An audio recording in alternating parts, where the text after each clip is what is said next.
முதலமைச்சர் மு க ஸ்டாலின் திமுக இளைஞர் அணியின் இரண்டாவது மாநாடு நடைபெற உள்ள சேலம் பெத்தநாயக்கன் பாளையத்திற்கு வருகை தந்துள்ளார். இந்த காட்சிகளை நாம் திரையில் பார்க்கிறோம்.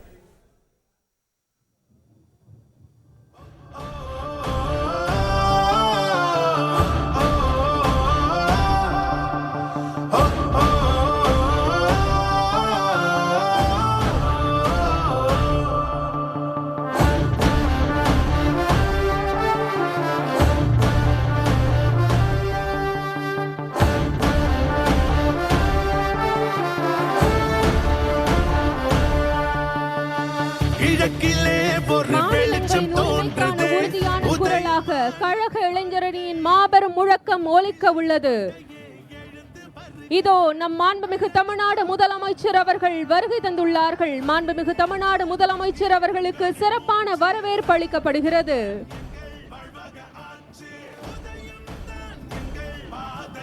திராவிட முன்னேற்ற கழகம் ஒரு அரசியல் கட்சி மட்டுமல்ல, அது ஒரு சிறந்த அறிவியக்கம் என்பதற்கு பேரறிஞர் அண்ணாவின் ஆற்றலும் முத்தமிழறிஞர் கலைஞரின் ஆற்றலும் அழியா குன்றுகளாக இருப்பதே சான்றுகள். அவர்களின் அதே ஆற்றலுடன் நம் கழக தலைவர் நம் மாண்புமிகு தமிழ்நாட்டின் முதலமைச்சராய் நம்மை வழிநடத்தி வருகிறார்கள். இதோ நம் மாண்புமிகு தமிழ்நாடு முதலமைச்சர் அவர்கள் இந்த மாநாட்டு திடலுக்கு வருகை தந்துள்ளார்கள். பிறப்புக்கும் எல்லா உயிர்க்கும் வள்ளுவரின் இந்த வரிகளுக்கு அர்த்தம் தந்துள்ளது திராவிட மாடல் ஆட்சியின் சமூக நீதி கொள்கை. சமூக நீதியின் அடையாளமாம் நம் திராவிட முன்னேற்ற கழக தலைவர் மாண்புமிகு தமிழ்நாடு முதலமைச்சர் அவர்களை வருக வருக என அன்புடன் வரவேற்கிறோம். மாநில உரிமைகளை காக்க களம் காணும் இளைஞர் அணியின் செயலாளர் நம் மாண்புமிகு இளைஞர் நலன் விளையாட்டு மேம்பாடு சிறப்பு திட்ட செயலாக்கத்துறை அமைச்சர் திரு உதயநிதி ஸ்டாலின் அவர்களை வருக வருக என அன்புடன் வரவேற்கிறோம். கழக முதன்மை செயலாளர் மாண்புமிகு நகராட்சி. தொடர்ந்து கூடுதல் தகவல்களை எமது செய்தியாளர் ரமேஷிடம் கேட்கலாம். ரமேஷ், வணக்கம். இப்போ முதலமைச்சரின் களத்திற்கு வந்திருக்கக்கூடிய காட்சிகளை பார்க்க முடிகிறது. முதலமைச்சரோடு யார் யாரெல்லாம் தற்பொழுது அங்கு வந்திருக்கிறார்கள்? விரிவான தகவல்கள் என்ன? வணக்கம். திமுக இளைஞரணியின் இரண்டாவது மாநில மாநாடு நாளை சேலத்தில் நடைபெற இருக்கிறது.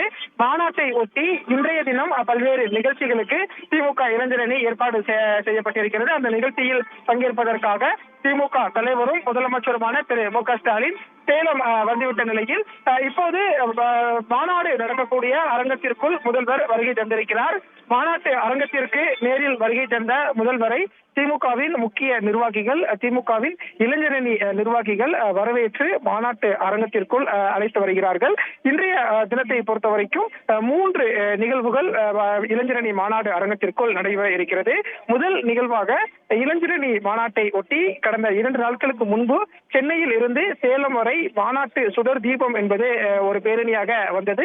அந்த பேரணி இப்போது மாநாடு நடைபெறக்கூடிய வளாகத்திற்கு வர உள்ளது. அந்த சுடர் தீபத்தை முதலமைச்சர் மு க ஸ்டாலின் மாநாடு வளாகத்தில் ஏற்றி வைக்கிறார். அதற்கு பிறகாக 1000 ட்ரோன்கள் பங்கேற்கக்கூடிய ட்ரோன் கேமரா கண்காட்சி என்பது நடைபெற இருக்கிறது. அதையும் முதலமைச்சர் திரு மு க ஸ்டாலின் தொடங்கி வைத்து பார்வையிட இருக்கிறார். அதே போல 1500 புல்லட் பைக்குகள் பங்கேற்ற பேரணியையும் முதலமைச்சர் மு க ஸ்டாலின் வரவேற்க இருக்கிறார். இவ்வாறாக இளைஞரணி மாநாட்டை ஒட்டி இன்று நடைபெறக்கூடிய பல்வேறு நிகழ்ச்சிகளில் முதலமைச்சர் திரு மு க ஸ்டாலின் பங்கேற்க இருக்கிறார். இந்த இளைஞரணி மாநாட்டை பொறுத்த வரைக்கும் நாடாளுமன்ற தேர்தலுக்கான ஒரு அடித்தளமாக திமுக பார்க்கிறது. முதலமைச்சரும் கூட நாடாளுமன்ற தேர்தலுக்கான ஒரு அடித்தளம் என்றே சொல்லியிருக்கிறார். அதே போல இந்த இளைஞரணி மாநாடு மூலம் இந்தியா வெல்லும் என்றெல்லாம் கருத்து தெரிவித்திருந்தார். அந்த வகையில் திமுக பெரிதும் எதிர்பார்த்த அந்த மாநாட்டின் பணி என்பது தொடங்கிவிட்டது. மாநாடு அரங்கத்திற்கும் முதலமைச்சர் திரு மு க ஸ்டாலின் வந்துவிட்டார். நன்றி ரமேஷ், உங்களுடைய விரிவான தகவல்களுக்கு. செய்திகளை உடனுக்குடன் தெரிந்து கொள்ள உடனே சப்ஸ்கிரைப் பண்ணுங்க.